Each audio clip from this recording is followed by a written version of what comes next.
buenos días a todos. Hoy es martes, día 6 de septiembre. Estamos en la semana 23 del tiempo ordinario. El Evangelio de hoy es Lucas 6, 12 al 19. Podríamos titularlo La elección de los apóstoles. Pero antes de contar la elección de los 12 apóstoles, Lucas nos dice expresamente que Jesús subió a la montaña a orar y pasó la noche orando a Dios. Es el evangelista que más énfasis pone en la figura de Jesús haciendo oración, Jesús orante. Aquí se dispone a elegir entre los discípulos que le siguen a 12 apóstoles, palabra griega que significa enviado, apóstol enviado. Pero el Evangelio da importancia al hecho de que antes se pasa la noche entera orando a su Padre. Son 12, un número que puede verse como simbólico de muchas cosas. Los 12 meses del año, pero sobre todo las 12 tribus de Israel.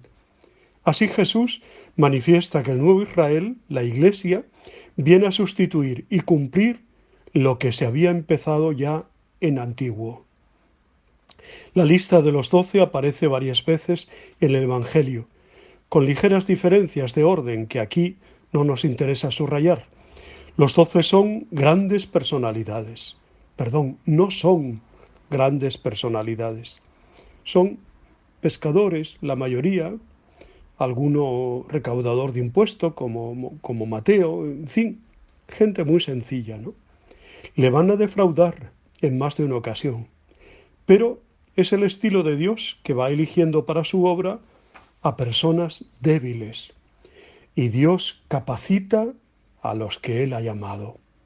A partir de ahora, estos 12 van a acompañar muy de cerca a Jesús y van a colaborar en su evangelización, en sus signos de curación y de liberación del mal, aunque tendrán que madurar mucho para ser los colaboradores que Jesús necesita para la salvación del mundo. En fin, la comunidad de Jesús es apostólica, está cimentada en la piedra angular que es Cristo, pero también tiene como fundamento a los apóstoles que Él mismo eligió como núcleo inicial de la Iglesia. Todos los bautizados formamos la comunidad, el cuerpo de Cristo, que es la cabeza, ¿no? Cristo es la cabeza, nosotros sus miembros. Él es el pastor, la luz, el maestro, la puerta. Pero a la vez recordamos que mandó a sus apóstoles que enseñaran y que fueran pastores y luz para el mundo, y especialmente para el rebaño, ¿no? Detrás de ellos vinieron sus sucesores, como Pablo y Bernabé, Timoteo y Tito, ministros en una comunidad compuesta por innumerables hombres y mujeres. Ahora nosotros, no todos somos sucesores de los apóstoles, como el Papa y los obispos, pero sí todos somos miembros activos de la Iglesia y todos por el bautismo tenemos también la dimensión de ser apóstoles, de ser enviados, ¿no? Esta comunidad apostólica es la que colabora con el resucitado y su espíritu en el trabajo que él hizo en directo mientras vivió aquí en la tierra, anunciar la buena noticia a todos, curar enfermos, liberar a los atormentados por el espíritu malo, ¿no? Etcétera. Si entonces dice Lucas que salía de él una fuerza que los curaba a todos, lo mismo se tendría que poder decir de su iglesia, de nosotros. Desde hace 2000 años este mundo no ve a Jesús, pero debería sentir la fuerza curativa y liberadora de la comunidad de Jesús. En todos los ambientes, también en los más cercanos de la vida familiar y social y de nuestro trabajo, ¿no? Y volvemos a lo del principio. Jesús subió a la montaña a orar y pasó la noche entera orando a Dios, orando a Dios. ¿Cuánto es lo que debes hacer para salvar tu alma? Cuando Jesucristo pasó toda la noche orando por ti, por mí, por cada uno de nosotros. Esto se preguntaba San Ambrosio. Los largos y frecuentes periodos de oración de Jesús que narran los evangelios son un estímulo para imitarle, para reservarnos tiempo para estar a solas con el Padre, para contarle nuestras preocupaciones, para pedirle la luz que necesitamos, para entender su voluntad y coger fuerzas para cumplirla. Y es que cuando se quiere a alguien, lo que más se desea es estar junto a él, perder el tiempo juntos. Danos, Señor, amor por la oración, confianza en que tú siempre escuchas y atiendes nuestros ruegos y sabiduría para entender que siempre, siempre es tiempo ganado, nunca es tiempo perdido el tiempo dedicado a la oración, siempre es tiempo ganado. Y ojo, Dios no se deja ganar en generosidad, lo comprobarás andando el tiempo. Fíate de Dios y no dejes de escucharle, no dejes de hablar con Él. Y deja a Dios ser Dios, no quieras marcarle el camino, deja que Él sea tu Dios, tu Señor, tu amigo, y verás cómo la oración allana muchos caminos. Hoy podríamos hablar de muchos santos, como el día 8 vamos a dedicarlo pues a la Natividad de la Virgen y a Nuestra Señora de Covadonga, pues hoy vamos a celebrar también la Virgen de Guadalupe, que es una advocación mariana cuyo santuario está situado en Guadalupe, así se llama también la villa, ¿no? Provincia de Cáceres, en Extremadura. Es patrona de dicha villa y de Extremadura desde 1907, siendo así una de las 8 patronas de las comunidades autónomas de España. Su fiesta se celebra hoy, el 6 de septiembre, aunque tradicionalmente se ha celebrado esta fecha el 8 de septiembre, en el que se celebra también su patronazgo sobre Extremadura, llegando a ser este el Día de Extremadura y conmemorarse también la Natividad de la Virgen María. Además, el 12 de octubre de 1928, la Virgen de Guadalupe de Cáceres fue coronada canónicamente como Reina de la Hispanidad, ¿no? Y bueno, sabemos que en Hispanoamérica también es muy potente, muy fuerte la devoción a la Virgen de Guadalupe aparecida en México, siendo patrona de las Américas, así como de México y Filipinas, por extensión devocional del término Guadalupe, venerada en el caso de México el 12 de diciembre, día de Nuestra Señora de Guadalupe o de la Virgen de Guadalupe.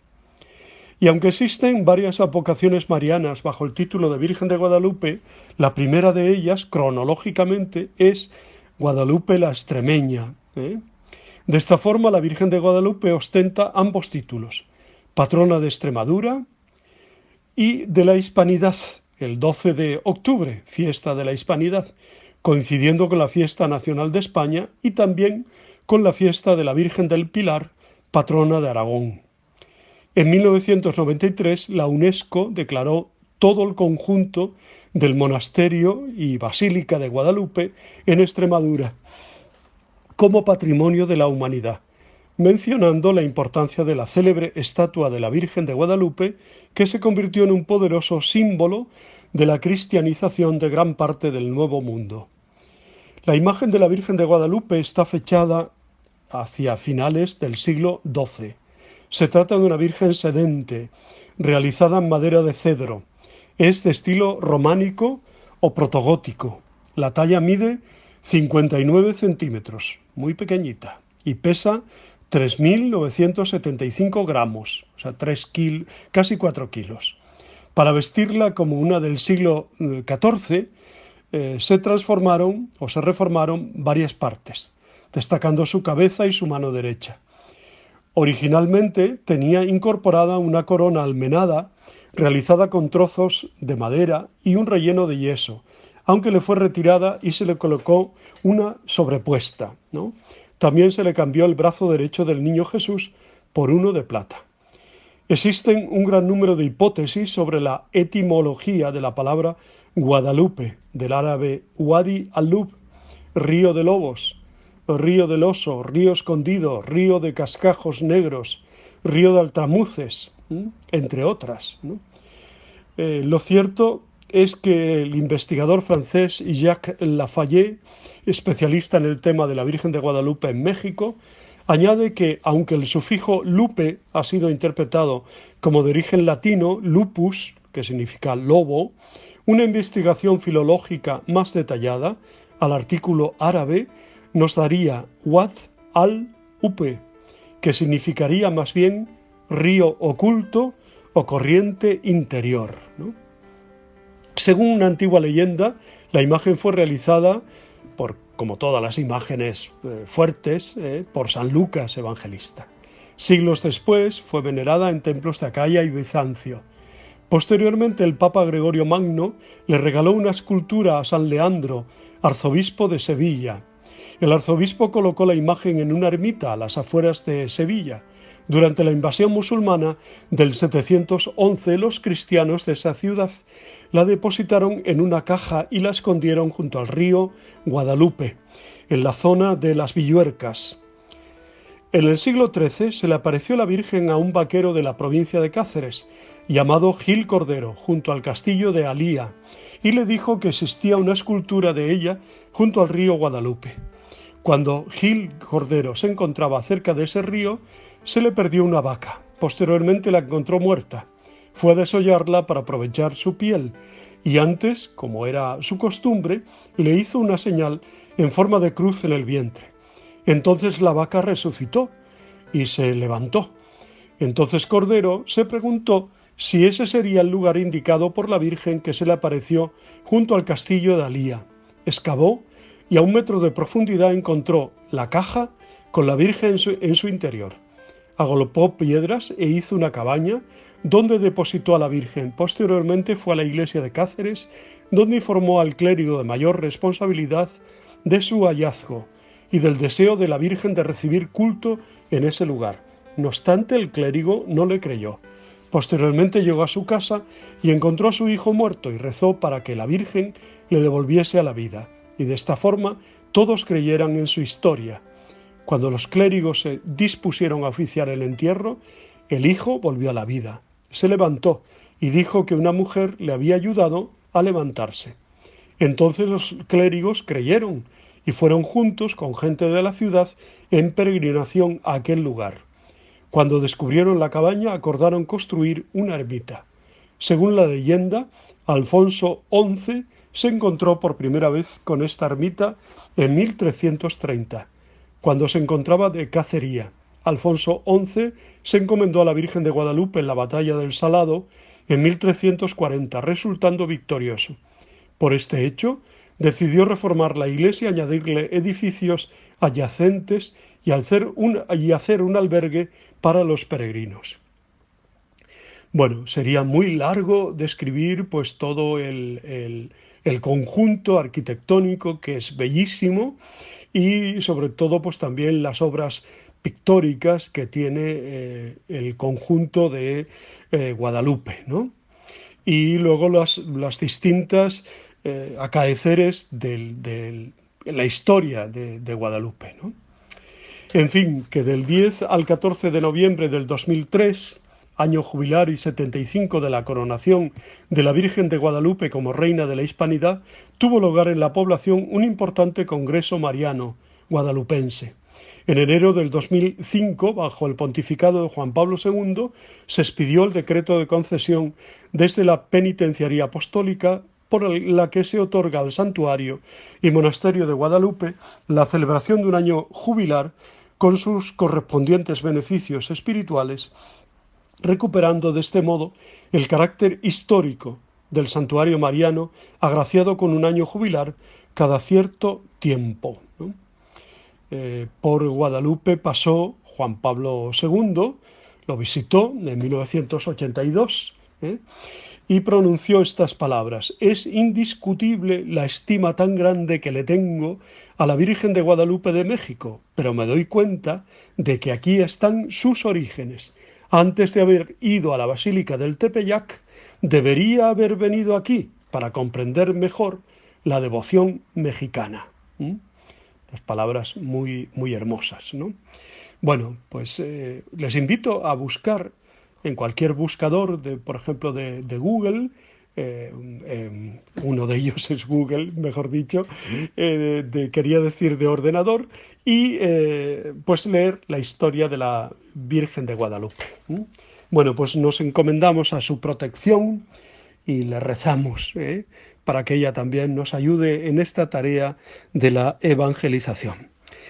Bueno, muchísimas felicidades a todas las que llevan su nombre y de alguna manera están vinculadas a este patronazgo de la Virgen de Guadalupe sobre Extremadura y la diócesis también de Toledo, porque está vinculada a la diócesis de Toledo y la orden franciscana son también sus custodios en su santuario.